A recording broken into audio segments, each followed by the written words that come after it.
Now, the question for you as a parent or as someone who works with young people should no longer be, how can my young person stop using AI, or is my young person using AI? The right question should be, how can I help my young person to use AI in a safe and a productive way?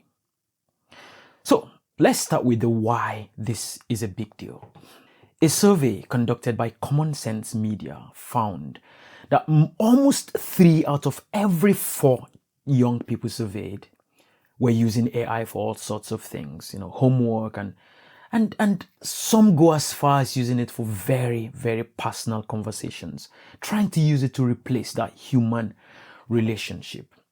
But the more worrying finding of that research is that 1/3 of the young people surveyed said they would rather turn to AI and some form of chatbots for very personal conversations than to a human being, a fellow human, their parents, teachers, or any other trusted adult. And I think that's a worrying finding. Because this AI, yes, they are quite good for information and all these other things we use them for.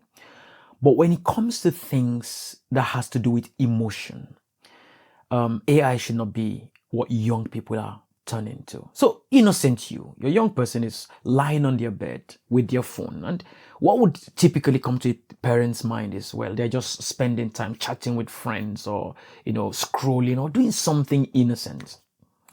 But it will shock you to know that that young person might be talking to ChatGPT about relationships.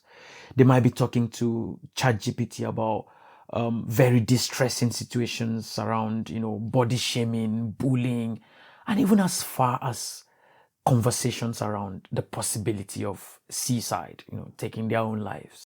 And it's not just research that has shown this. Several stories that are making the rounds on the media show the gory consequence of some of these things.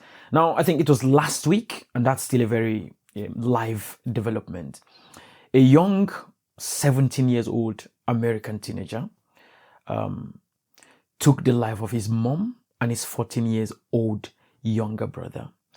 And following investigation, they are beginning to realize that as part of his preparation for that act, he had chats with a chatbot. I think it was ChatGPT. The way these chatbots work, they are designed to validate what you bring to them. Let me show you a quick example.